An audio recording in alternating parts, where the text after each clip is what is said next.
Welcome, fellow historians, to a journey beyond the known chronicles of the Imperium. We often speak of Paul Atreides, the rise of the God Emperor, and the scattering. But what of the ages that came before? What secrets lie buried beneath the sands of Arrakis, lost to time and the shifting dunes? From the ancient wars against the thinking machines to the whispers of the Zensuni wanderers who first sought refuge on this desert planet, a vast, untold history awaits. These are not just stories. They are the foundations upon which the universe of Dune was built. Join me as we excavate the forgotten lore, decipher the cryptic symbols, and piece together the epic sagas that shaped humanity's destiny among the stars. Subscribe and activate the bell so you don't miss our first expedition into the deep past. The spice isn't the only treasure Arrakis holds. Across the deserts of time, truth is buried beneath the sands. You're watching Third Age Historian, where the forgotten lore of Dune is revealed. In the shadows of the Imperium, they whispered of a sisterhood that could shape destiny itself. Their voices were soft, their presence veiled, yet empires bent beneath their unseen hand.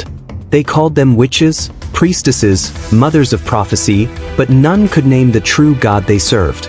For theirs was not a faith of temples or idols, but of bloodlines and whispers, of memory and flesh. They did not worship the divine, they engineered it. And in their pursuit to master the human soul, they became something more and far less than human.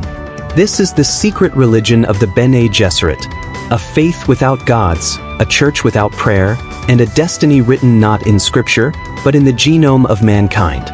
There are powers in the Imperium that rule through armies, through wealth, through the silent terror of fear.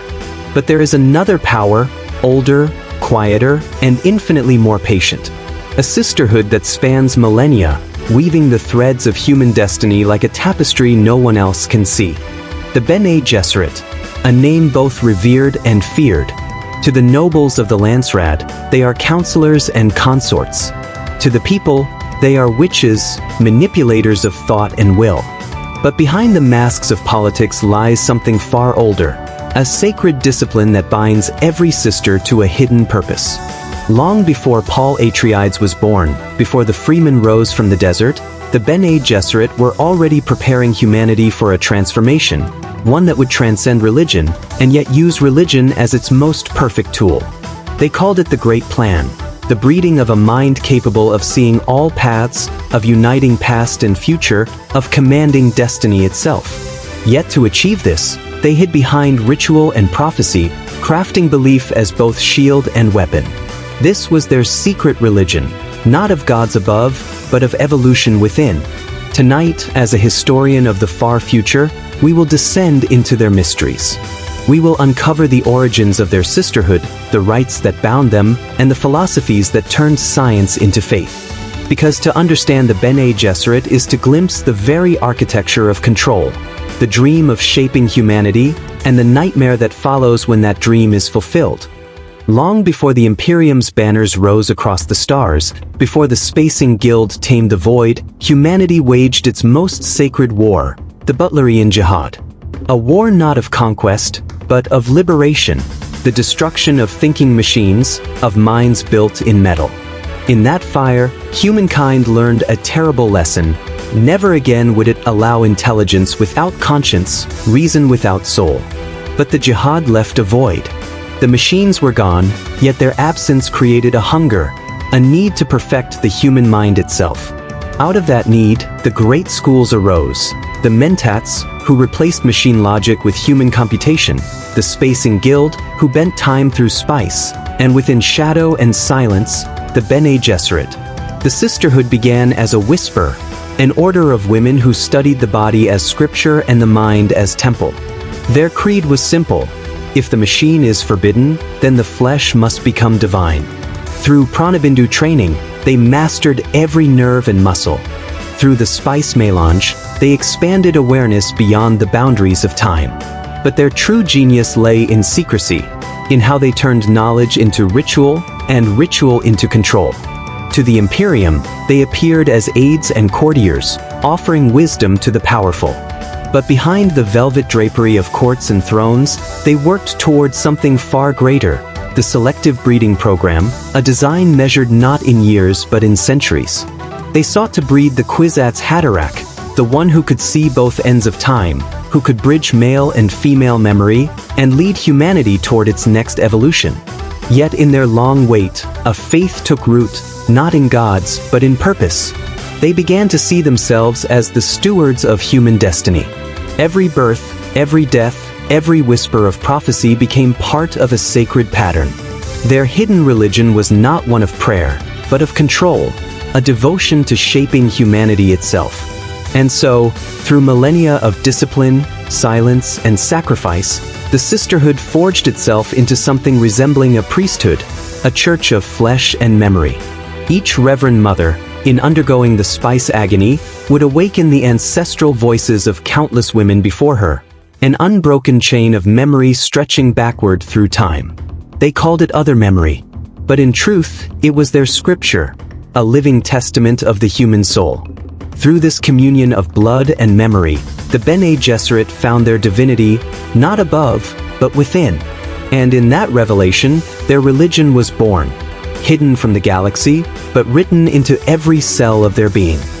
But beneath this discipline, beneath the calm precision of the Sisterhood, something darker moved.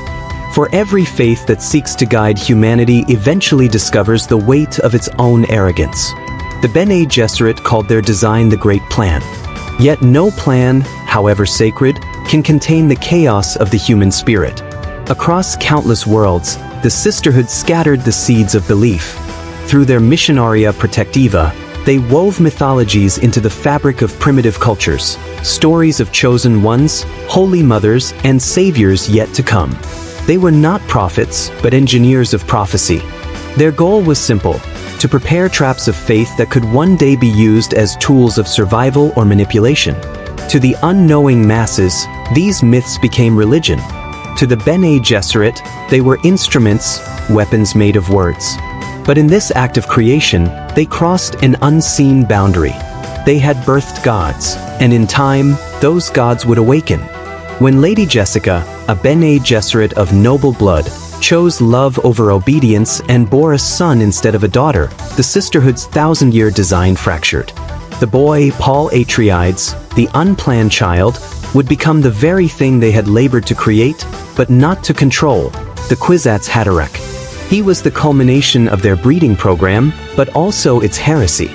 The Bene Gesserit had sought to summon a messiah they could command.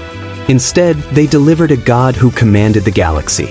On Arrakis, the myths sown by the Missionaria Protectiva bloomed into terrible reality.